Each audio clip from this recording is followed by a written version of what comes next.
जय। सदगुरु श्री कबीर साहिब की जय। विश्व वंदनीय संत सम्राट बंदी छोर सदगुरु श्री कबीर साहब जी, मेरे हृदय मंदिर के आराध्य परम पुरुष सदगुरु श्री मान साहब जी, पूजा के योग सभी संत समाज, मैं चरण कमलों में सिर झुका के त्रिवार बंदी करता हूँ। बोलिए श्री सदगुरुदेव की जय। सदगुरु श्री कबीर साहब जी साखी प्रकरण में समझाते हुए कहते हैं कि साखी का ये साक्षी गवाही रूप में ये चेतन जीव सत्य है। इसके ऊपर कोई इस ब्रह्म परमात्मा है नहीं। कर्मों का फल सबको भोगना पड़ता है। ये जीव कभी मरता नहीं है, सदा जिंदा रहता है। कर्मों का फल भोगता रहे तब भी जिंदा रहता है, और ना भोगे तब भी जिंदा रहता है। मुक्त हो जाए तब भी जिंदा रहता है, और संसार के चक्कर में बदा रहे तब भी जिंदा ही रहता है। अब यह शंका होती है, फिर मुक्ति से क्या फायदा? जब जीव तो जिंदा ही रहता है, कभी मरता ही नहीं, चाहे बंधन में रहे चाहे मुक्त रहे। फायदा यह है कि जब स्वतंत्र हो जाएगा, सभी प्रकार बंधनों से छूट जाएगा, तो ये सुख दुख के थपेड़ों से बच जाएगा, अलग हो जाएगा। और यदि कर्म करता रहेगा, कर्म के संस्कार बनते रहेंगे, कर्म विधान के द्वारा जन्म लेता रहेगा, तो कष्टों का दुखों का सामना करना पड़ता है। भारी दुख होता है। ये तन धरे का दुख बहुत बड़ा दुख है, छोटा दुख नहीं। और इन दुखों से छूट जाए तो कोई दुख नहीं। अब इस ब्रह्म परमात्मा की अब यहां पर आती है बारी, तो ये तो कल्पना है चेतन जीव की। दुखिया क्या नहीं करता, दुख में नाम लेते, हाय भैया, हाय पिता, हाय माता, ऐसे नाम लेते हैं। लेकिन है तो दुख में भैया कुछ कर सकता है, न पिता न माता। जैसे कोई गुरु का भी नाम लेते हैं, हाय गुरु, तो गुरु तो सत्य का उपदेश दे सकते हैं, भवबंधनों से छूटने का। अब हाय गुरु कहने से कोई दुख तो मिटेगा नहीं। किसी का भी कोई नाम लेता रहे, हाँ उन्होंने जो उपदेश दिया है उसके अनुसार चलेगा तो आगे के लिए रास्ता साफ हो जाएगा। और कोई चिल्लाता रहे, हाय परमात्मा, हाय खुदा, हाय अल्लाह, हाय अल्लाह, इससे कुछ तो होने वाला है नहीं। चिल्लाते बोले रो, डॉक्टरों का नाम ले लेके रोगी चिल्लाता रहे, क्या हुआ? कुछ नहीं। डॉक्टर तो केवल दवा दे सकता है, दवा फायदा करे ना करे, कंपनी में दवा बनती है, वो तो उसके गुणों को देख करके डॉक्टर लिख देता है। और दवा फायदा न करे तो लोग डॉक्टर को गाली देते हैं। वो मूर्ख हैं जो डॉक्टरों को गाली देते हैं, उनका क्या उसमें दोष है? वैद्य हकीम में अपनी दवा बनाते हैं, देते हैं, और रोग में काम करे ना करे वो क्या कर सकते हैं? वो तो अपनी मेहनत करते हैं। इसी प्रकार से किसान किसानी करता है, मेहनत करता है, खेती बोता है, अरे समय संयोग सही मिल जाता है, फसल अच्छी हो जाती है। और ना हो तो वो क्या कर सकता है? वर्षा हो जाए, सूखा पड़ जाए, क्या करेगा? और लोग किसानों को गाली दें तो मूर्ख हैं। और किसान ही यदि गाली देने लगे खेत को, तो ये खेत बड़ा मक्कार है, देखो जाने फसल नहीं दी, तो वो भी महामक्कार है, वो भी धोखे में फंसा हुआ है। तो ना किसान कुछ कर सकता है, ना वो खेत कुछ कर सकता है। वो तो समय से सही मिल गया, मौसम सही मिल गया, फसल हो जाती है। और लोग कहते हैं किसान की महिमा, अरे वाह रे किसान, है ना, ये किसान की मेहनत है। अरे मेहनत तो है, बस समय सही मिलेगा तब तो। इसी प्रकार से गुरु तो मेहनत कर रहे हैं, शिष्य को समझा रहे हैं, और शिष्य इस कान से सुनता है, इस कान से निकाल देता है, सारी मेहनत बेकार चली जाएगी। या शिष्य मेहनत कर रहा है और गुरु ही ऐसा ही मिल गया, कोई बेढंगा, जो मायावी गुरुवा लोगों जैसा, जो सही ज्ञान की बातें ही नहीं बता, में धोखे में फंसाते रहे, तो शिष्य उसमें क्या करेगा? शिष्य की मेहनत तो पूरी है पर गुरु ही नहीं पूरा मिला। पार की सदगुरु मिले तो फंदा छूटे, पार की गुरु मिलते नहीं और फंदा छूटता नहीं। सदगुरुदेव जी दो बातों में निर्णय कर देते हैं, समझाते हैं अटकन भटकन और लटकन। तो सदगुरुदेव जी कहते हैं, सदगुरु श्री महंत साहब जी सत्यनारायण का उपदेश देते हुए कि 10 को त्याग 8 को गहले 6 का करे सुधार, और पार ज्ञान पूरा हो जावे तब होगा उद्धार, तब हो सकता है। और सदगुरुदेव जी कहते खानी जाने में जीव अटक जाता है, बाण जाल में भटक जाता है, फिर माँ के पेट में लटक जाता है। अटकन भटकन और लटकन, ये अटकन भटकन दो ही जाल हैं। लटकन तो वो तो लटकेगा ही लटकेगा, जो अटकेगा भटकेगा तो लटकेगा, और अटकेगा भटकेगा नहीं तो लटकना का कोई काम ही नहीं। तो जाल दो ही है, खानी और वाणी, अटकन और भटकन। अटकन है खानी जाल और भटकन है वाणी जाल। और भटकाने वाले हैं ये मायावी गुरुवा लोग, और भटकाने वाले ये विषयी लोग। और कौन भटकाएगा? तो कोई किसी को सुख देने वाला है नहीं, ना कोई किसी को सुख दे सकता है और ना कोई किसी को दुख दे सकता है। लोग कहते हैं उसने भोजन करा दिया तो बड़ा सुख दे दिया, अरे उसने पानी पिला दिया तो बड़ा सुख दे दिया। अरे उसने न सुख दिया न दुख दिया, वो तो आपका प्रारब्ध है।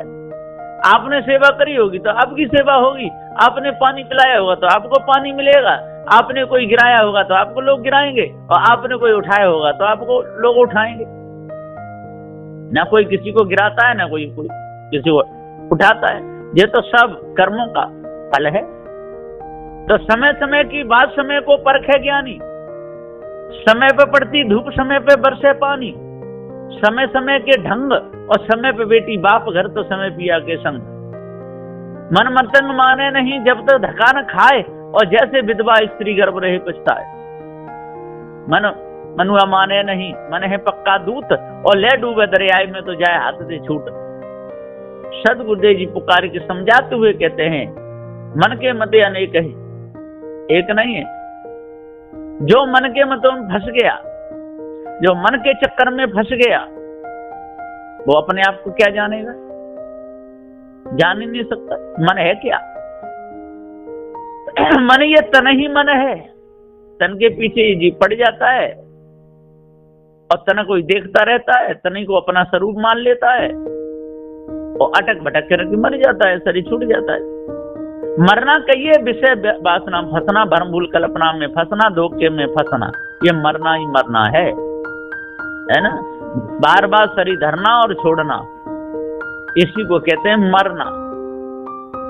तो सदगुरुदेव कहते ऐसा हो कि कोई मरता नहीं जो बहुरिन मरना हो, जो वासना को त्यागे, भ्रम को त्यागे, भूल को त्यागे, सही रीत रिवाज से चले, भाव सही रखे, पवित्र हृदय रखे, कभी बुरे कर्म ना करे, तो बहुत मरना होगा नहीं। कोई लोग तो जूता चप्पल पहनना छोड़ देते हैं, कोई कपड़ा ही पहनना छोड़ देते हैं, और जिनको जो चीज अच्छी नहीं लगती वो छोड़ देते हैं, और कोई कहते हैं नहीं संसार को देखा नहीं तो आंखें खोल लेते हैं। ये कोई साधना तो रही है? बहुत से लोग ऐसे हैं कि वो अब अंदर ही अंदर रहेंगे, वो स्त्री को ही नहीं देखना चाहेंगे, स्त्री नहीं दिखेगी तो कल्याण हो जाएगा, ऐसा उनके अंदर भ्रम है। लेकिन ऐसा नहीं होता है। अरे वासना नहीं मिटी और स्त्री को कभी नहीं देखे तो मुक्त कभी नहीं होगा, और रोज देखता रहे लेकिन वासना मिट गई तो उसकी मुक्ति से कोई न रोक पाएगा। किसी की रसोई में ही यदि स्त्री घुस के निकल जाए तो वो सारे भोजन को उठा देंगे। एक बार मेरे को एक बताया, स्वामी नारायण का महात्मा एक भोजन बना रहा था, भोजन पूरा बन गया, उधर हो गई एक स्त्री निकल गई तो पूरा भोजन हटा दिया, है ना। तो सदगुरुदेव जी पुकार के समझाते हुए कहते हैं ये उनकी अज्ञानता है, ये कोई ज्ञान नहीं माना जाएगा। और ऐसा प्रतिज्ञा कर लेते हैं कि मैं स्त्री का मुंह ही नहीं देखूंगा। अरे पहले तो स्त्री रूप में शरीर ही तेरे पास है, काया देह ही स्त्री है, वासना को त्यागे, भ्रम को त्यागे, भूल को त्यागे, निष्ठुरता को त्यागे, कायरता को त्यागे, मूढ़ता को, हठता को, सटता को त्यागे, पवित्र अपना भाव रखे, निर्मल जिसका स्वभाव हो वो साधु है। और साधु के गुण नहीं, साधु के विचार नहीं, और कहता डोले कि मैं साधु हूं, कुछ नहीं होगा। जब तक भाव शुद्ध नहीं होगा, जब तक पवित्र निर्मल उसका अंतःकरण नहीं होगा, तब तक कुछ होने वाला नहीं है। सज्जन से दुर्जन भया, सुन काहू के बोल, कांसा तामा होय रहा, हता ठिकों का मोल। सदगुरुदेव जी कहते हैं ये दोष है 69 नंबर की साखी में, समझाते हैं कि सज्जन से दुर्जन भया। यदि पारक ज्ञान नहीं हुआ, जड़ चेतन का भेद नहीं समझा, तो सज्जन से दुर्जन हो जाएगा। सज्जनता तो आ जाती है, कठोर से कठोर मनुष्य के अंदर सज्जनता आ जाएगी, और जब वेग आएगा तब वो कठोरता यों की तो खड़ी हो जाएगी। तो बिना पारक ज्ञान के, बिना जड़ चेतन के भेद के समझे सज्जन से दुर्जन हो जाएगा। सज्जन से दुर्जन भया, सुने काहू के बोल, और दूसरे के बोल सुनते सुनते सुनते सुनते तैसा ही हो जाएगा। महिमा जिसकी सुनेगा उसी तरफ बह जाएगा, चला जाएगा। जैसे बोल सुनेगा, हनुमान की महिमा सुनेगा तो उधर चला जाएगा, शंकर की महिमा सुनेगा उधर चला जाएगा, राम की महिमा चलेगा उधर चला जाएगा, गंगा की महिमा सुनेगा उधर चले जाएगा, है ना। जैसी महिमा सुनेगा, यदि स्त्रियों की महिमा सुन लिया तो उधर बह जाएगा। स्त्रियों को कोई कोई रतन बताते हैं, रतन, है ना। ऐसे ऐसे साधु भेष पैर के त्यागी लोग भी कहते हैं स्त्री रतन है, हीरा है, देखभाल रखो। अब बताइए, अरे रतन को वो जाने ही नहीं, रतन का जतन कर माड़ी का श्रृंगार, आया कबीरा फिर गया झूठा है अहंकार। रतन क्या है? ये मनुष्य जन्म मिला है रतन के समान। इसमें अपना सुधार करो, विषय वासना भ्रम को त्याग दो, ये है जतन करना। रतन रूप में शुद्ध अजर अमर अखंड चेतन जीव अविनाशी है। अपने आप को जान करके इस मनुष्य जन्म में आए हो, सभी प्रकार वासना मिटा दो, ये जतन है। तो सज्जन से दुर्जन भया, सुन काहू के बोल। दूसरों के बोलों को सुन सुन करके मनुष्य बिगड़ जाता है, कांसा हो जाता है, तामा हो जाता है, होए रहा। कहां से तामे के मोल बिकता है, हथा ठिकों का मोल। वैसे अपने ठौर का मोल था, ठिकाने का मोल था, लेकिन ठिकुर्चियों के मोल बिक गया। अपने आप को जाना नहीं, धर्म को त्यागा नहीं, ईश्वर परमात्मा के चक्कर में फंस गया, देवी देवताओं के चक्कर में फंस गया, जड़ मानंदी में फंस करके अपने आप को भूल गया। भूल गए नर गाफिल गंदा, समझता है काल को फंदा। मृगनेनी को रूप देख के हो रहे हो ताई को बंदा।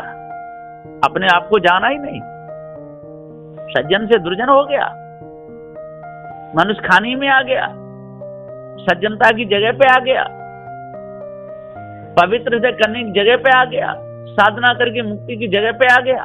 मनुष्य जन्म ही मुक्ति का स्थान है, लेकिन यहां पर भी पाप बीज बो लिया।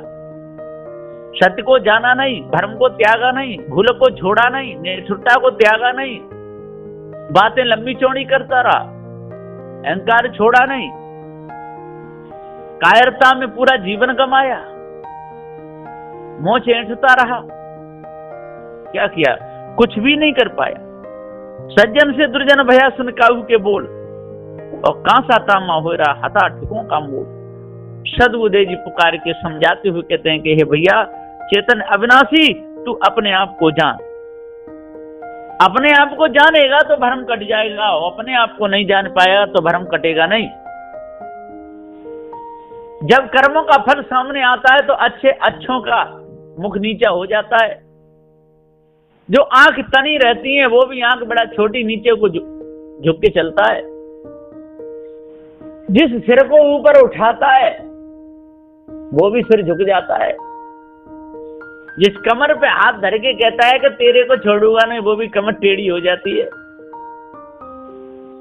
हाथ नहीं घूमते, इन हाथों से लाठी बल्लम तलवारें घुमाता है, दूसरों को मारता काटता सताता है, वो हाथ भी एक दिन नहीं उठते। ये जिह्वा से गालियां देता है दूसरों को, खूब कबूल बोलता है, एक दिन वो जिह्वा भी नहीं चल पाती, सारी अकड़ धरी की धरी रह जाती है। सदबुदे जी पुकार के समझाते हुए कहते हैं, इसलिए भैया सज्जन से दुर्जन मत बनो। झूठे वचनों को सुन के, काहू के वचनों को सुन करके, मायावी गुरबा लोगों के वचनों को सुन करके, विषयजन्य वचनों को सुन करके अपना बिगाड़ मत करो, कांसा ताम मत हो। ये चेतन जीव अजर अमर अखंड स्वयं स्वरूप है।